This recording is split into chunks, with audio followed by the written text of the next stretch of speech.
CSM 539句金句，延遲10分鐘，人生勝利組。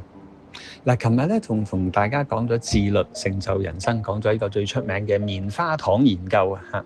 咁就係講啲小朋友忍到15分鐘咧，哇！原來佢長遠人生成功機會更高。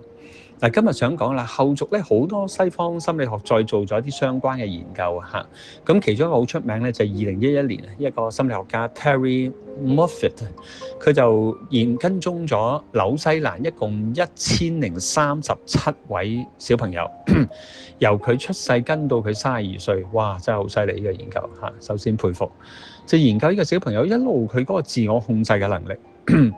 包括佢嘅面對壓力嘅時候，佢嘅衝動啦，佢嘅注意力啦，佢堅持度啦，佢一路睇佢一啲類似棉花糖嘅研究，睇佢成年後之後嘅表現咧，佢研究結果係非常明顯喎，就係喺童年嘅時候，12歲之前，佢能夠有較高嘅自我控制嘅能力，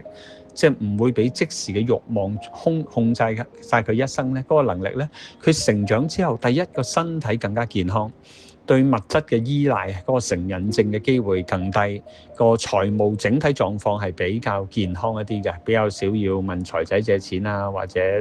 即係負資產啊、破債啊等等，即係破產啊等等啦，或者欠債啦，個情況又比較即係明顯嘅差異嘅嚇。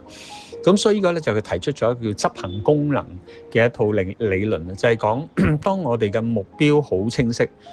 當我哋能夠暫停嗰個衝動嘅慾望，能夠調整策略嘅時候咧，我哋幸福同埋成功嘅機會更高嘅。譬如明明係好想食蛋糕，但係提醒自己，我食少呢個蛋糕，我會話食少啲蛋糕，我身體會更健康。即係唔係話完全唔食，而係為咗更遠大嘅目標，我調節我嘅焦點，或者減份量，或者即係做其他嘢先。咁其中一個好特別嘅地方咧，佢就話，只要我哋能夠延遲10分鐘，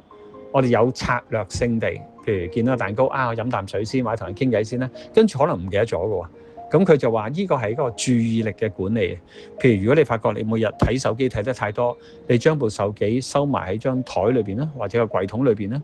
或者你好想食零食嘅，將啲零食收埋晒喺一啲好難攞到嘅地方，要攞張凳仔爬到最高先攞到嘅。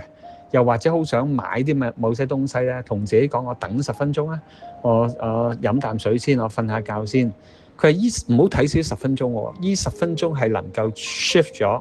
我哋嘅專注力。特別如果呢10分鐘係做運動啦，係做呼吸練習啦，做冥想啦、散步啦，或者整理家居嘅物品咧，佢係一啲好有效嘅方法嘅。不如你又試下，會唔會有啲生活習慣你自己係覺得唔係好健康嘅？譬如係咁食嘢啦，唔做運動啦，或者係咁睇手機啦，或者好夜瞓啦，試下用呢個延遲10分鐘嘅原則，俾自己 shift 自己嘅焦點啊，即係先用10分鐘轉移視線，然後讓自己聚焦喺一啲更有價值、更健康、對長遠人生更有意義嘅上邊，好嗎？衷心祝福大家能夠提升你嘅自律性，